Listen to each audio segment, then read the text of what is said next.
Hello বন্ধুরা, আপনারা কেমন আছেন? আশা করি আপনারা খুব ভালো আছেন। আরও একটি নতুন ভিডিও নিয়ে চলে এসেছি। আজকের রেসিপি হলো ডালের রেসিপি। দেখুন, এইভাবে আমি ডাল রান্না করব।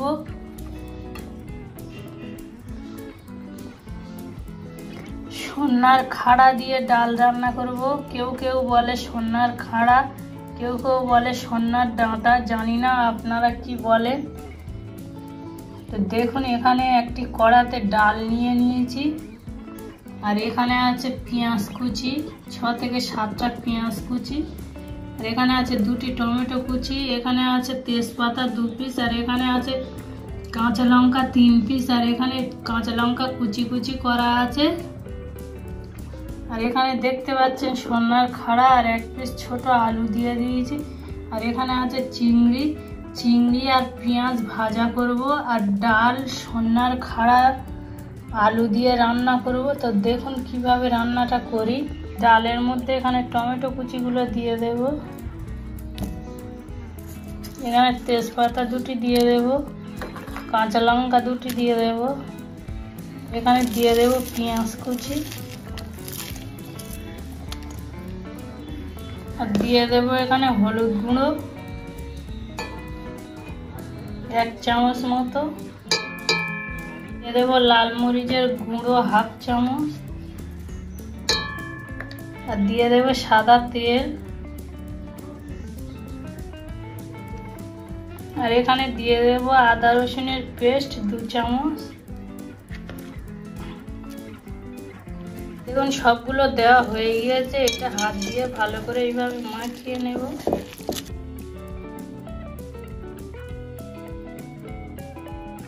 এখানে পানি দিয়ে দেব,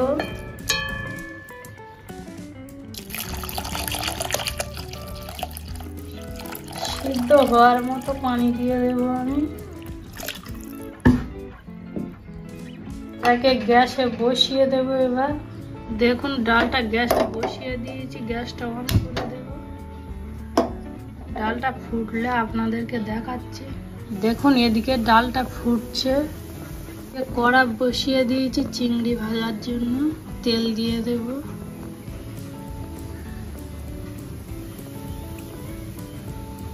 চিংড়িগুলো দিয়ে দেব।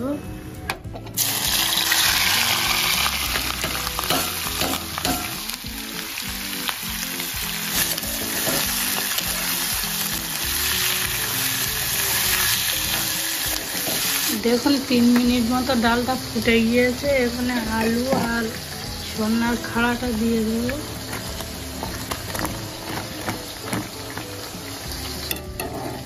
এদিকে দেখুন চিংড়িটা ভাজা হচ্ছে, দিয়ে দেব লবণ। আপনাদের স্বাদ অনুযায়ী আপনারা লবণ দেবেন। দিয়ে দেবো হলুদ গুঁড়ো, ভালো করে নাড়িয়ে নেব। দেখতে পাচ্ছেন অনেক করে তেল দিয়েছি, ভালো করে ভেজে নেব। নিয়ে পেঁয়াজগুলো দেবো, 4 থেকে 5 মিনিট ভালো করে ভেজে নেব চিংড়িটা। দেখুন চিংড়িটা ভালো করে লাল করে ভাজা হয়ে গিয়েছে। এখানে পেঁয়াজগুলো দিয়ে দেবো, পেঁয়াজ আর কাঁচা লঙ্কা কুচিগুলো। চিংড়িটা লাল করে ভেজে নেব।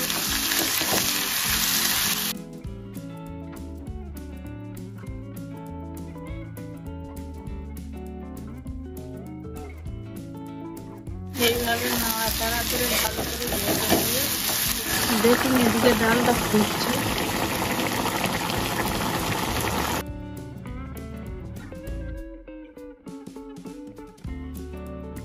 দেখুন আমার চিংড়ি ভাজাটা প্রায় হয়ে যাচ্ছে।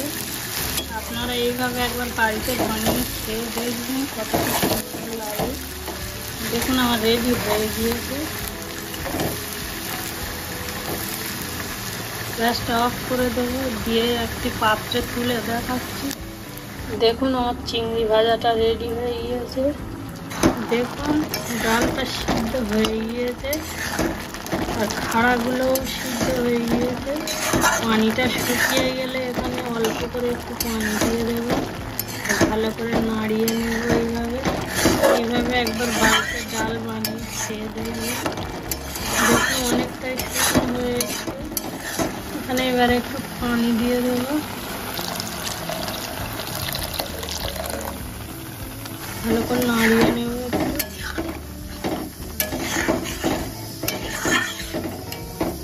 ভালো করে ফুটিয়ে নেব, ফুটিয়ে নেওয়ার পরে নামিয়ে নেব। দেখুন ডালটা ফুটছে, এইভাবে 1 মিনিট ভালো করে ফুটিয়ে নেব, নিয়ে নামিয়ে নেব। দেখুন আমার 1 মিনিট ফোটানো হয়ে গিয়েছে, গ্যাসটা এবার অফ করে দেব। দেখুন ডালটা, তাহলে দেখুন আমার চিংড়ি মাছ ভাজা আর ডালটা রেডি হয়ে গিয়েছে। ভিডিওটা আমি এখানে শেষ করছি। ভিডিওটা যদি ভালো লেগে থাকে তাহলে সাবস্ক্রাইব করে দেবেন আর শেয়ার করে দেবেন। বাড়িতে এইভাবে একবার বানিয়ে খেয়ে দেখবেন।